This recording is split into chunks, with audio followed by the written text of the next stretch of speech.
we've got Xbox Keystone and Windows hilarity.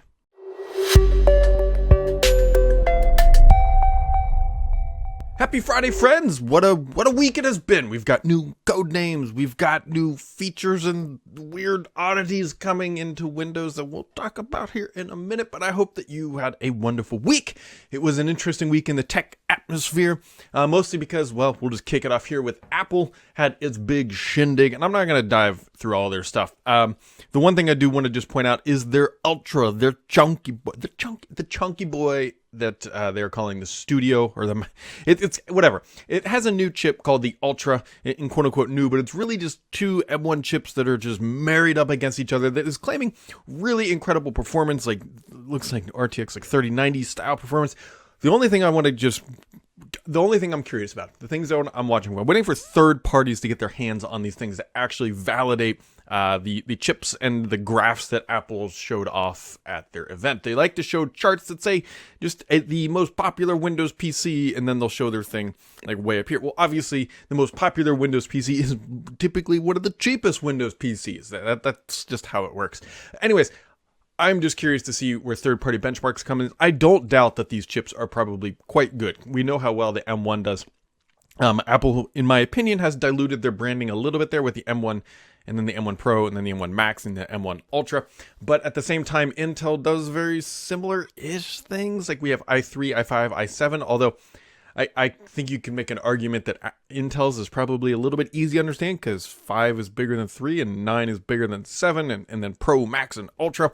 Either way, that's Apple's bed to lay in, and we'll just kind of see how those benchmarks come out, which should be here in the next couple weeks or so, I would imagine.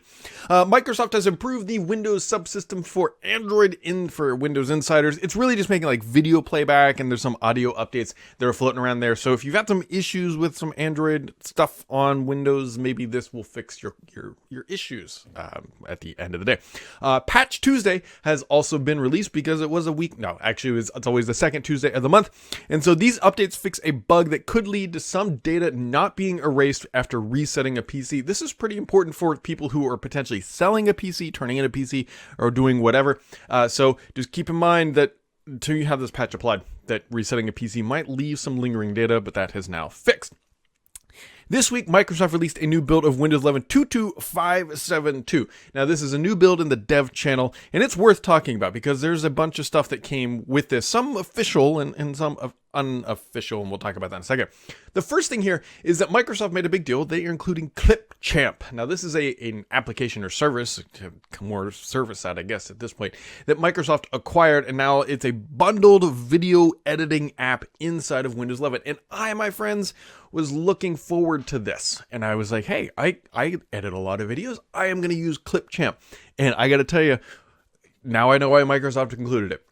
Because it's not free. It's not, okay, if you want to use Clipchamp, the only way you can edit a video and export it is in 480p. I'm not making that up. If you want to pay some dollars per month, then you can get 720p, which they call the creators package, which, let's be honest, any creator worth their salt is not using 720p video. You can get all the way up to 1080p per month, but then it's like $20-30 a month. And like, it doesn't make sense. And this is they're getting a lot of bad press about this because it's dumb.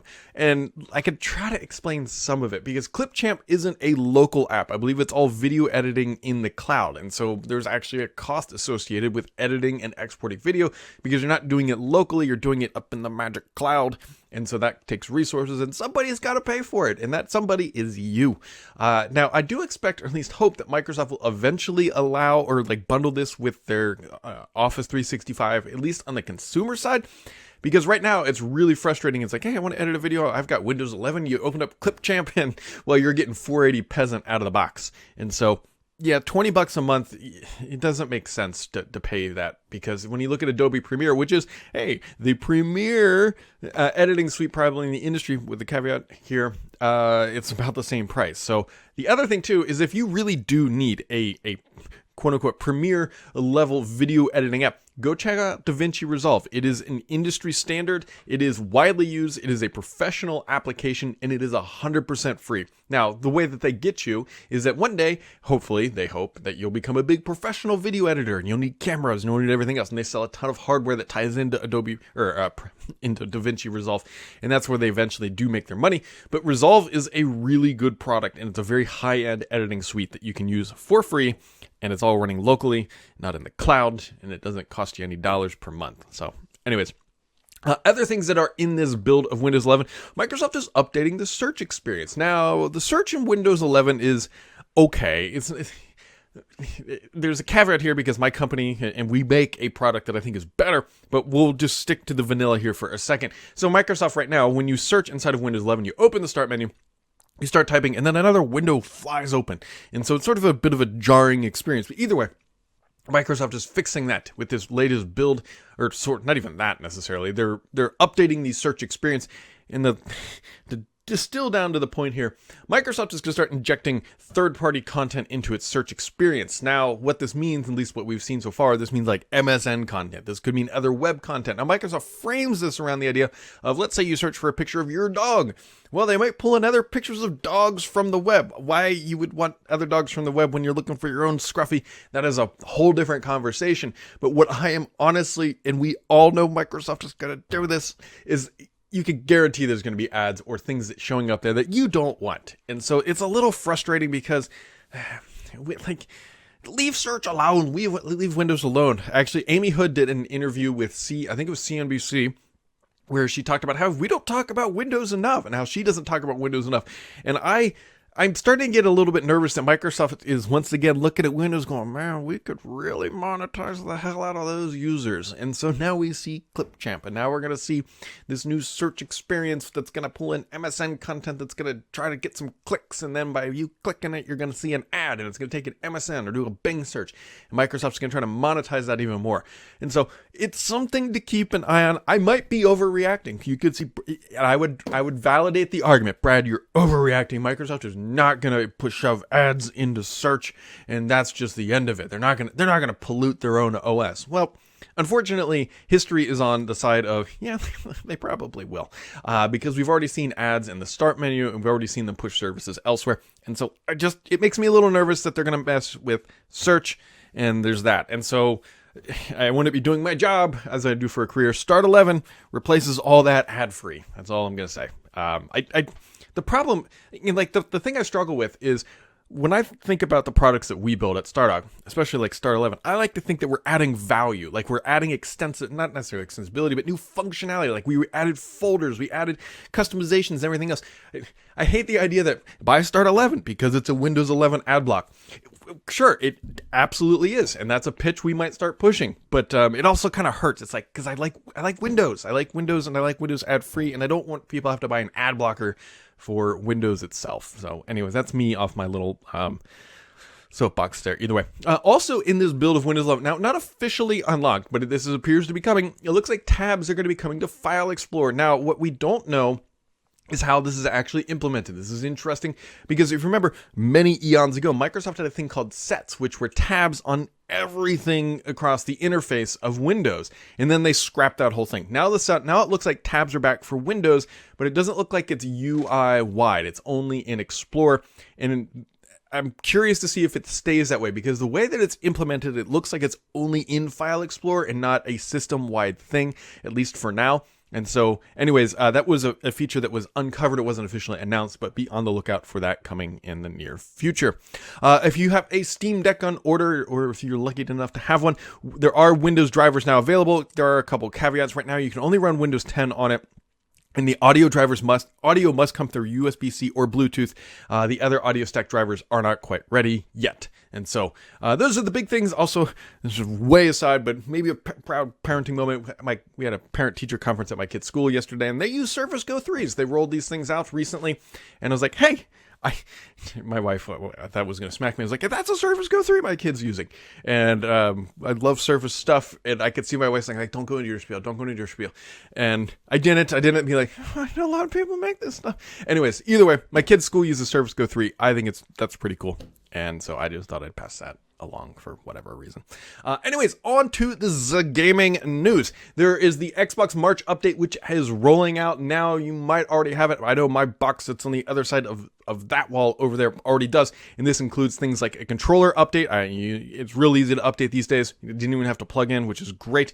It also allows the remapping of the share button if your controller. I always think I have an Xbox One over here, or Xbox Series controller over here, that allows you to remap the share button if you want to change that thing. And there's a couple other things like pinning to quick resume. It's definitely worth installing. I don't know why you wouldn't install it, but either way. Big news for Microsoft on the gaming front, at least a little bit historically. Metacritic says that Microsoft was the publisher of the year in 2021. That is a huge crowning achievement for the company. While things like Halo Infinite may not be perfect, things like Forza Horizon have done exceptionally well. They also had Flight Simulator in there. They also had Psychonauts. And so Microsoft was the publisher of the year. I mean, for a company, and I know gaming companies focus very heavily on Metacritic, and so when they get the publisher of the year, that is a crowning achievement for Microsoft and everything that they've accomplished, and so it really just sort of elevates that Microsoft is a top-tier game publishing company, and that is pretty much just about the highest award that you can win. Now, on to the codename here for a second. So, Taro, and I'm going to screw his last name up, we've been following him, and we've been chatting on Twitter for years, Taro Alhonen, that's how I pronounce it in my brain, uncovered an interesting code name when it comes to Xbox. Now, this came from, I believe, the potentially latest build of Windows.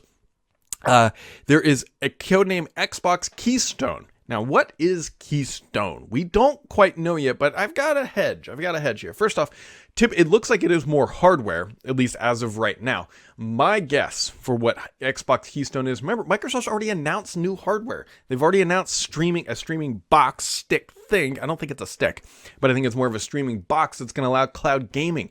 I suspect that might be where Keystone is coming in. Now, what is a keystone? Let's think about that. So typically people think of it in like an arch. It's like a thing that kind of brings it all together. And so you could argue that is potentially what the little streaming box could be. It brings the whole narrative together. You got a lightweight entry-level thing into cloud gaming called the Keystone, and bada bing, bada boom, there it goes. Microsoft also loves to name things after cities. Lockhart was, I believe, named after a city in Texas, and Keystone is also, I believe, a famous skiing place, and so I know a lot of Microsofties like to go skiing, and so it could potentially be tied to that.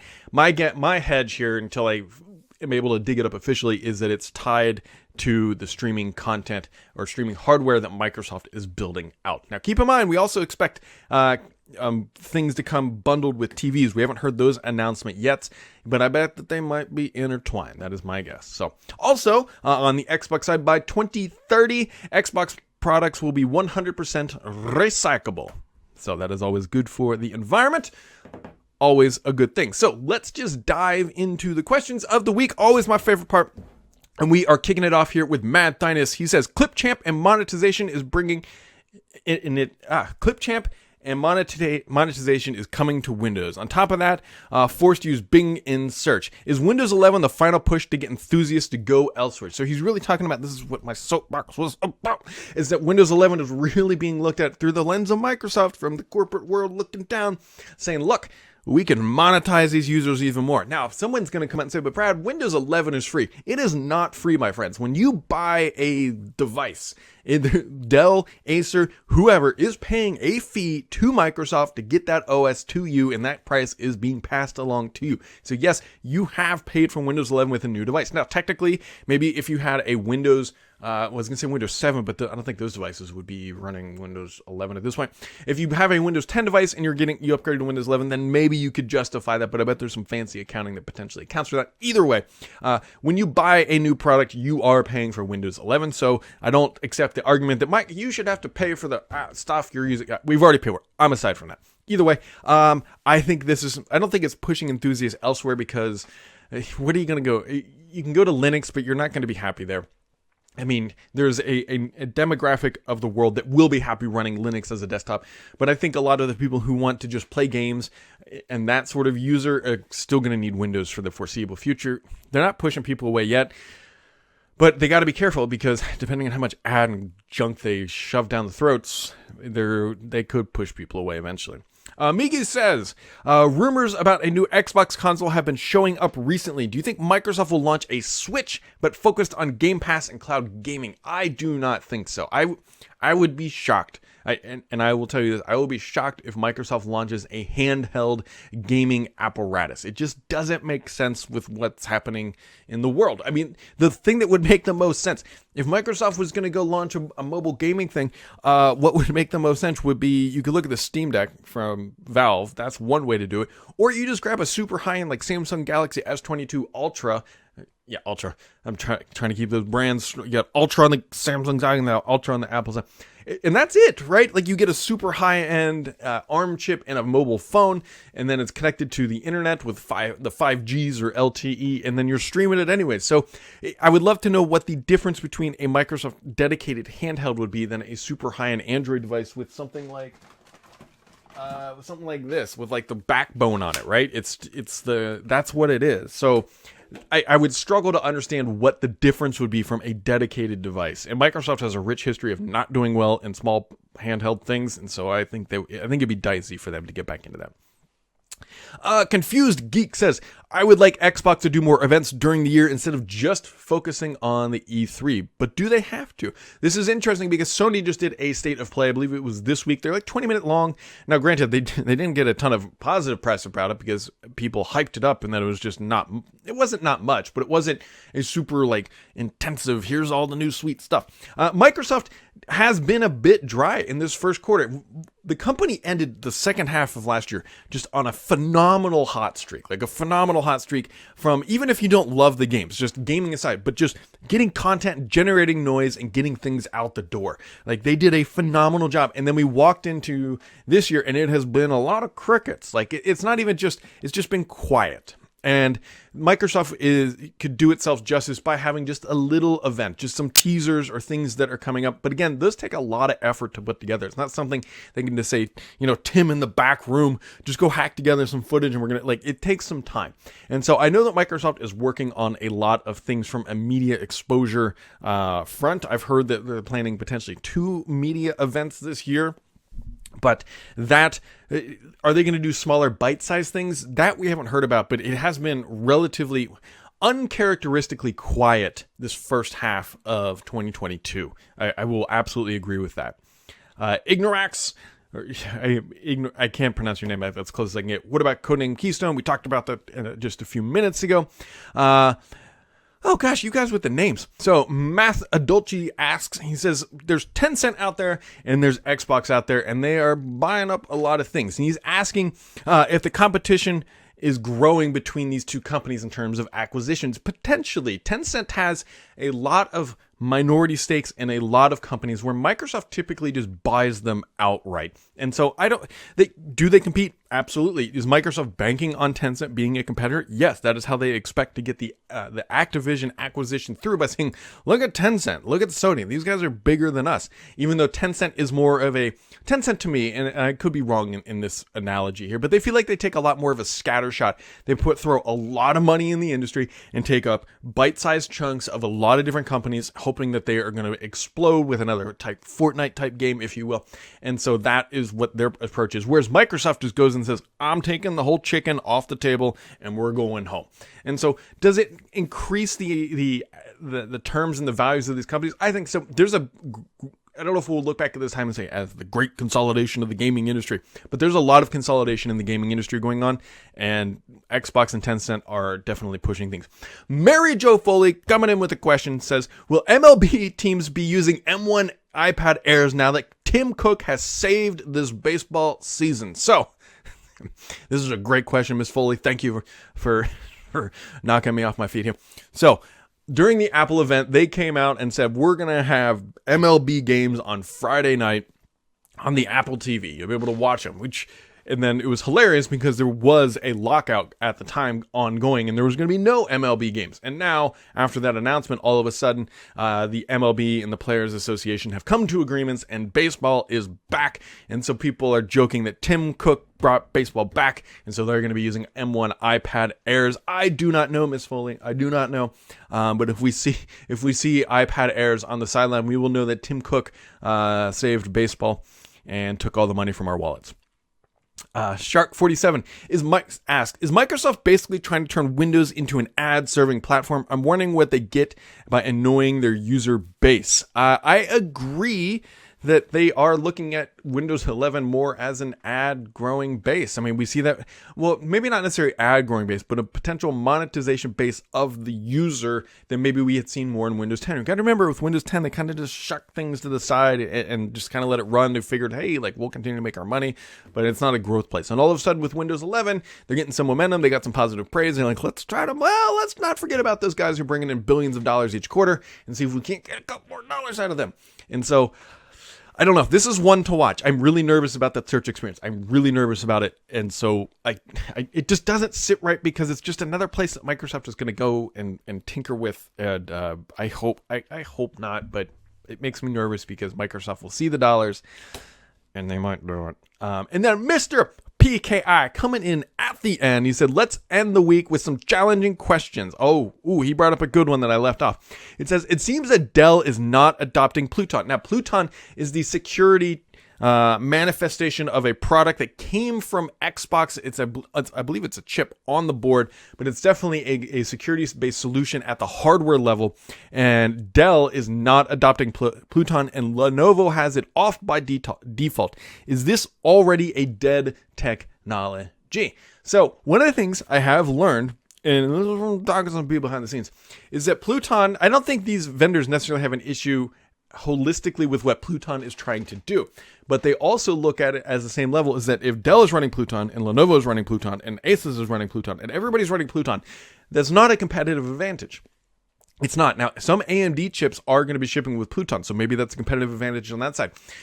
The fact that Dell and Lenovo are shipping them either not with the functionality or it turned off really does put a hamper in some of Microsoft's efforts to bring this to market in a way that is going to change the industry as a whole. If it's scattershot approved, scattershot implemented, then it's not technically going to be, it could be an industry standard, but it's not really a standard in the industry anymore.